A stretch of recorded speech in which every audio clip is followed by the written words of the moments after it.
말씀은 오늘은 많이 볼 거예요. 누가복음 4장 1절부터 4절까지. 누가복음 4장 1절부터 4절까지. 우리 다 찾았어요? 언니가 찾아주네. 누가복음 4장 1절부터 4절.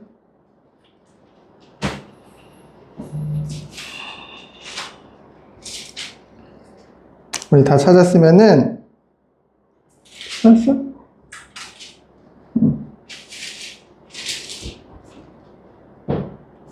자, 우리 함께 보도록 하겠습니다. 시작. 예수께서 성령의 충만함을 입어 요단강에서 돌아오사 광야에서 40일 동안 성령에게 이끌리시며 마귀에게 시험을 받으시더라. 이 모든 날에 아무것도 잡수시지 아니하신 뒤 나의 수가 다음에 줄이신지라. 마귀가 이르되 내가 만일 하나님의 아들이거든 이 돌들에게 명하여 떡이 되게 하라. 예수께서 대답하시되 기록된 바 사람이 떡으로만 살 것이 아니라 하였느니라. 아멘. 자, 오늘 함께 볼 말씀의 제목은 예수님이 승리하셨어요. 그래서 승리하신 하나님의 누구? 하나님의 아들. 예수님은 하나님의 아들이시죠? 자, 여러분, 시험이 뭔지 알죠? 시험.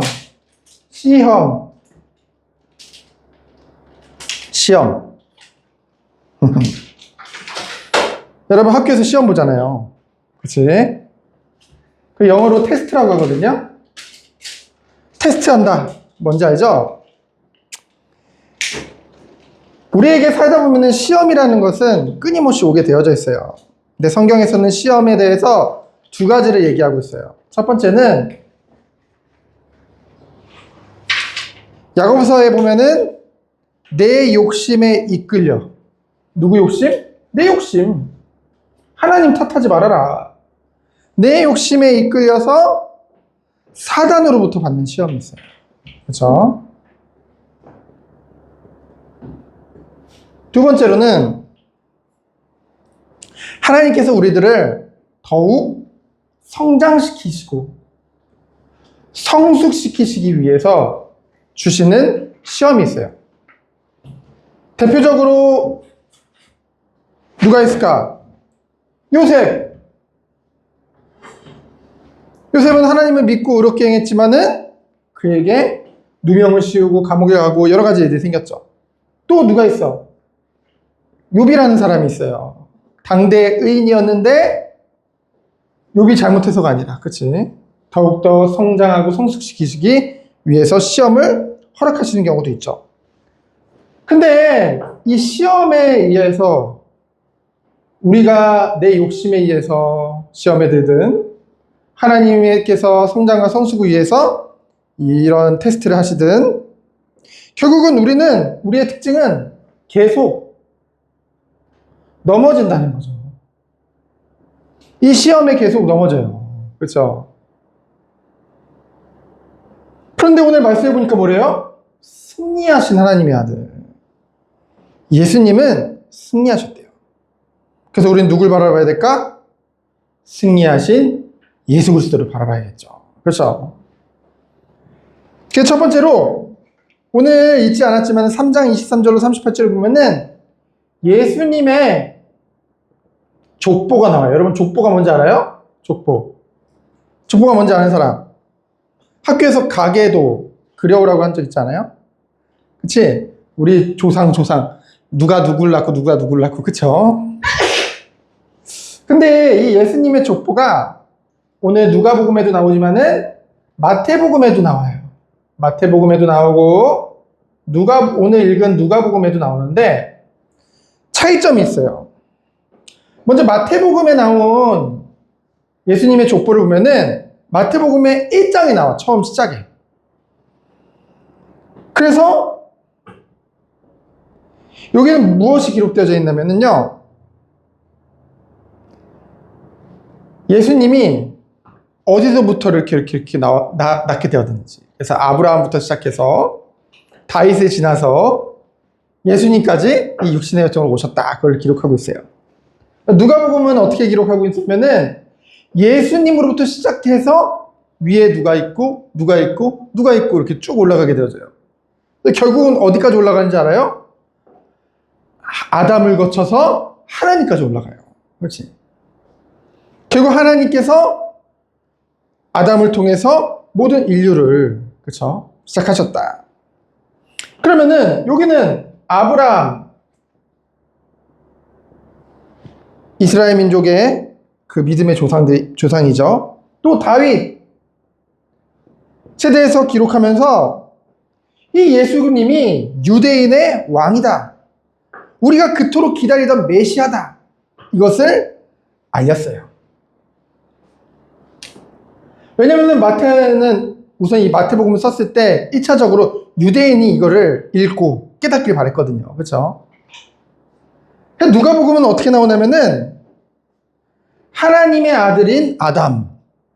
오늘 성경에는 그렇게 기록 안 돼 있지만 우리말 성경이나 킹제임스 버전에는 하나님의 아들 아담이라고 했거든요. 왜냐하면 아담이 원래 하나님으로부터 완전한 축복을 받았잖아요. 그렇죠? 에덴 동산에서 풍성한 가운데 부족할 것 없이 하나님과 교제하며 살아가도록 하나님이 만드셨잖아요. 그 하나님을 대신해서 이 땅을 정복하고 다스리도록 만드셨죠. 그래서 아담으로부터 누구까지? 하나님까지. 이것은 무엇을 말하냐면은 예수님이 이 땅에 오신 것은 유대인뿐만 아니라 모든 온 인류를 구원하시기 위해 이 땅에 오신 것이다. 그래서 예수님은 온 땅을 구원하시려고 이 땅에 오신 것이다. 그것을 나타내죠. 그리고 이 마태복음의 족보의 특징을 보면은 마태복음에는 아버지, 예수님의 육신의 아버지가 누구죠? 요셉이죠. 이 요셉하고는 다른 요셉이에요. 이 아버지 요셉을 중심으로 쓰여져 있어요. 그 가계도가. 근데 누가복음에는 어머니 마리아 중심으로 이 족보가 쓰여져 있단 말이에요. 이것도 무엇을 나타내냐면은 예수님은 바로 창세기 3장 15절에 여자의 후손으로 이 땅에 오신 분이시다. 그것을 나타내기 위해서. 그렇죠? 그래서 예수님은 결국 이 족보를 통해서 무엇을 나타내는 거예요? 예수님이 이 땅에 오신 것은 온 인류를 구원하셔서 하나님과의 가장 중요한 관계를 회복시키시고 그리고 구원에 이르는 유일한 기대심을 나타내기 위해서. 자, 그러면은 오늘 두 번째로 예수님이 승리하셨어요. 예수님이 무엇 가운데 승리하셨어? 마귀의 시험 가운데 승리하셨어요. 추우면 좀 올려도 돼요. 자, 4장 1절에 보니까 예수님이 성령 충만함을 입어서 요단강에서 돌아오셨다고 했죠. 그럼 이 예수님의 족보는 이 예수님이 이 땅에 왜 오셨냐? 우리가 왜 오셨는지 봤죠? 예수님이 이 땅에 구원자로 오신 거예요. 그래서 그걸 나타내기 위해서 중간에 넣은 거고, 앞서 3장 21절, 22절에 보면 예수님이 세례를 받았잖아요. 예수님이 세례. 그쵸? 왜요? 땀 나세요? 자, 예수님이 이제 세례를 받았죠?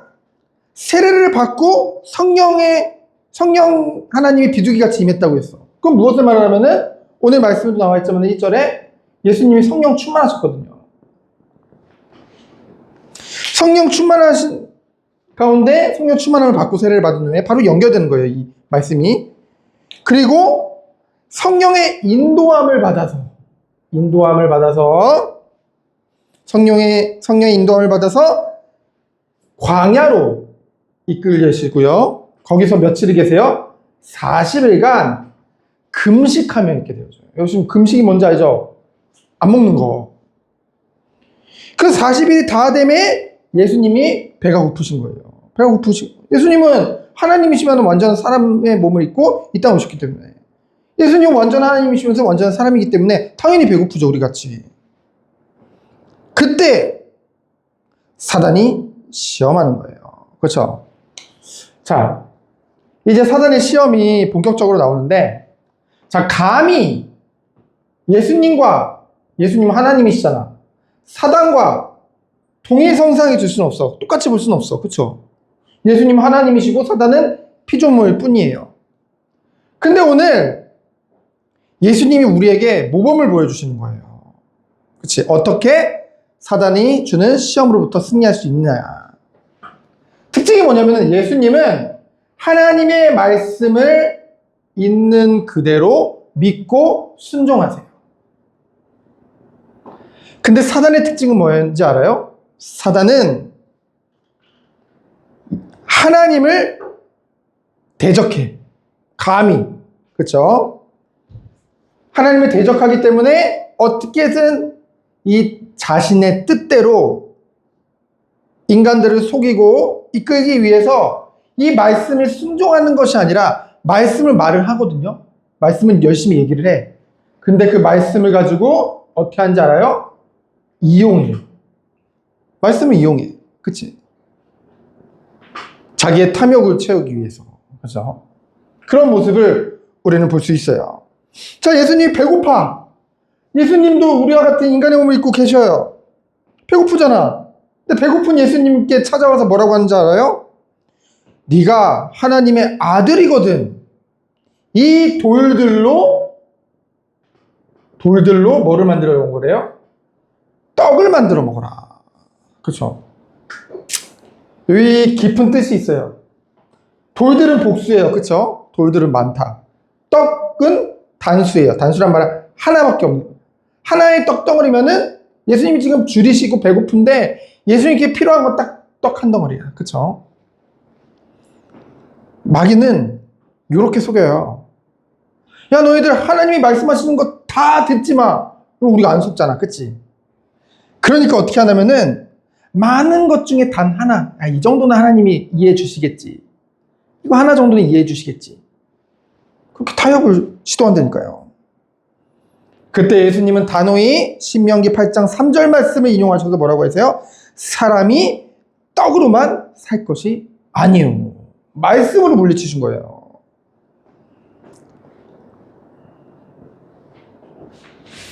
그러자 사단이 어떻게 했어요? 5절로 8절을 보니까 예수님을 높은 곳으로 데리고 올라가요. 모시고 올라가서 천하 만국을 보여주면서 나한테 절해라. 그럼 내가 이거 다 너한테 줄게. 여기서 절하라는 것은 예배하라는 거거든요. 자기를 예배하라는 거예요. 자기를 경배하라는 거예요. 하나님 말고 나를 의지하고 나를 좋아하라는 거예요. 그럼 내가 다 줄게. 육신을 가지고 있는 예수님, 그렇죠? 인간인 예수님, 하나님이시면 완전한 인간의 몸을 입은 예수님을 지금 시험하는 거죠. 뭐냐? 굳이 십자가를 질 필요가 있냐? 굳이 십자가 질 필요 없다. 그냥 나한테 절하면 내가 이거 다 줄게. 왕 만들어 줄게. 예수님도 인간의 몸을 입고 계시기 때문에 육신을 가지고 계시기 때문에 마태복음에 보면은 예수님이 이 고통이 십자가 고통이 이 고난의 길이 얼마나 큰지 아셨어. 하나님이시니까. 그래서 하나님께 뭐라고 기도해요? 웬만하면 이것을 좀 지나가게 하여 주옵소서. 그렇죠? 그러나 하나님 뜻이라면은 내가 순종하겠습니다라고 말씀하시죠. 할 수만 있다면 지나가도록. 왜냐면은 이 육신의 고통도 굉장히 크지만은 예수님은 처음부터 성부, 성자, 성령 하나님과 함께 하도록. 그렇죠? 근데 그 십자가에 달릴 때 우리의 죄를 다 지고 죄인으로 달리시는 거거든요. 죄가 없으신데 우리를 대신해서 그러면은 하나님의 모든 진노를 예수님이 다 받으셔. 그리고 하나님과의 단절을 경험하죠. 그렇죠? 얼마나 괴롭겠어. 그런 내적 갈등을 갖고 계신데 거기다가 아주 달콤한 유혹을 하는 거예요. 그렇죠? 그 십자가 질 필요 없고 나 경배해. 나 경배하면은 그러면 된다니까. 나한테 예배하라니까. 그때 예수님이 뭐라고 말씀하세요? 신명기 6장 3절에 보니까 오직 하나님을 경배하고 섬기라 라고 말씀하시죠. 우리가 오직 섬길 것은 우리 주 하나님인 줄 믿습니다. 그리고 또 무엇을 가지고 시험을 한다면은 사람마다 허영심이라는 게 있어요. 그렇죠? 자, 예수님을 어디로 이제 데리고 가요? 7절로 12절에 보니까 예루살렘 성전 꼭대기로 데리고 올라가가지고 뭐라고 말하냐면은 목사님 읽어줄게요. 기록되었으되, 아니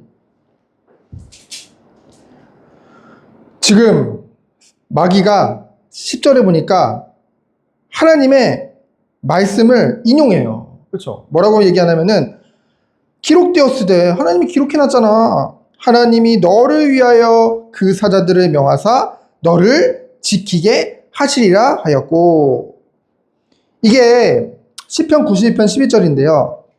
이 마귀가 얼마나 교묘하고 얼마나 영리하냐면은 의도적으로 일부러 생략하는 게 있어. 여기서 무슨 말씀을 생략하냐면은 내 모든 길에라는 거. 이게 뭐냐면은 그냥 네가 어디로 가든 네가 뭐 어떤 상태든 하나님이 무조건 널 지켜주신다, 이 말씀의 뜻이 아니거든요. 이 말 뜻은 뭐냐면은 의로운 자를 하나님이 보호하시고 축복하신다는 말씀이에요. 근데 그건 싹 빼버리고, 야 네가 어떻게 하든 하나님은 널 지켜줄 거 아니야. 천사를 보내서 널 지켜줄 거 아니야. 그러니까 뛰어내려봐. 그때 예수님께서 뭐예요? 뭐라고 말씀하세요? 주 너의 하나님을 시험하지 말아라. 그렇죠? 여러분, 어떤 사람, 이런 사람도 있어요. 내가 이렇게 해서 이렇게 응답해 주시면은 그게 하나님의 뜻인 줄 알고 내가 가겠다. 그러면 하나님의 뜻인 줄 알고 가겠다. 그게 믿음이 좋은 것 같지만 사실 믿음이 좋은 게 아니에요. 그렇죠? 그게 하나님을 시험하는 거거든요. 신실하신 하나님을 우리 마음대로 시험하거든요. 그게 이미 불신앙입니다. 그때 중요한 말씀이 나와요. 4절에 보니까, 13절에 보니까 뭐라고 얘기해요? 마귀가 모든 시험을 다한 후에 얼마 동안 떠나니라. 얼마 동안이란 말은 뭐예요? 마귀가 예수님 좀 시험하다가 영원히 떠난 게 아니라 자기가 완전 지금 패배했잖아요. 말씀으로. 근데도 잠시 동안 떠나 있는 거예요. 사단의 시험은요, 그냥 한 번 주고 끝나는 게 아닙니다. 우리가 육신의 몸을 입고 있는 한, 우리가 죽어서 주님 품에 안기는 그날까지 마귀는 끊임없이 우리를 공격해요. 속이려고 해요. 시험해요. 심지어는 베드로가 주는 그리스도시요 살아계신 하나님의 아들이라고 고백을 하거든요. 그 고백을 듣고 예수님이, 야, 네가 복이 있다, 하나님이 알게 하신 거다, 막 축복해서요. 그러면서 연이어서 예수님이 무슨 말씀하시냐면은 내가 하나님이 약속하신 대로 인자가 잡혀서 십자가에서 죽게 될 거다, 그걸 말씀하세요. 그때 베드로가 어떻게 한지 알아요? 여러분? 베드로가 갑자기 예수님의 멱살을 잡고 흔들면서 그렇게 하지 마시옵소서 주님이래. 아니, 그 전에 주는 그리스도라고 고백했던 베드로가 딱 육신의 그 자신의 욕심, 자신의 욕구, 그거와 반대되니까 감히 그 예수님을 멱살을 잡고 흔들다니까요. 붙들고, 성경에는 붙들고라고 했는데 원어를 보면 멱살을 잡고 흔들었다고 했어요. 그리고 예수님이 십자가에 달리셨을 때 어떻게 해요? 그 병사들도 그렇고 구경하던 사람들도 그렇고 바리새인들도 그렇고 서기관도 그렇고 요 마귀가 한 얘기를 그대로 해요. 야, 네가 하나님의 아들이라거든, 그 십자가에서 지금 내려와봐 라고 얘기를 하거든요. 끊임없이 끝까지, 지금 이 순간에도. 그런 하나님은, 우리 주님은 그 모든 것을 무엇으로 승리하셨어요? 하나님의 말씀으로 승리하신 줄 믿습니다. 그 오늘 말씀의 결론은 뭐예요? 여러분, 우리는 연약해요. 우리는 육신의 몸을 입고 있는 동안. 여러분, 그래서 사실 여러분은 죽는 거 슬프죠? 죽는 거 슬프죠? 그렇죠? 근데 물론 가족으로서는 슬퍼. 그러나 개인으로서는 굉장히 행복하고 즐거운 일이에요. 왜냐하면은 우리는 구원을 받았을 때 성령 하나님이 우리 안에 계시거든요. 그래서 끊임없이 우리가 죄 짓고 그런 것에 대해서 굉장히 마음이 불편하고 슬픈 마음을 계속 주셔요. 너무 우리가 힘들어. 너무 힘들어. 그치? 그런데 육신의 몸을 벗는 그 순간 이 죄에서부터 완전한 자유가 우리에게 오는 거예요. 그쵸? 이제 죄를 지을 수 없는, 그치? 그래서 얼마나 기쁘고 얼마나 행복해요. 그쵸? 그 홀가분함, 그치? 그 즐거움, 그 행복. 그래서 우리는 연약해요. 그럼 어떻게 승리할 수 있을까요? 바로 승리하신 예수 그리스도를 바라보는 거예요. 그리고 그 예수 그리스도와 연합됨으로 말미암아 반드시 승리케 하실 그 예수 그리스도를 또한 바라보는 것이죠. 우리가 지금의 고난이 이후로 주님 오시는 그날 받을 영광과는 비교할 수 없다고 했거든요. 그렇죠? 우리는 누구를 바라보는 거예요? 승리하신 하나님의 아들 예수 그리스도를 바라보므로 하나님의 말씀에 순종함으로 승리하는 우리 귀한 어린이 되어지기를 예수 그리스도 이름으로 축원드립니다. 시간 기도합니다. 하나님 감사합니다. 승리하신 예수 그리스도를 바라보며 날마다 승리에 참여하는 우리 귀한 어린이 되도록 주께서 축복하여 주옵소서. 살아계신 예수 그리스도 이름으로 기도합니다. 아멘.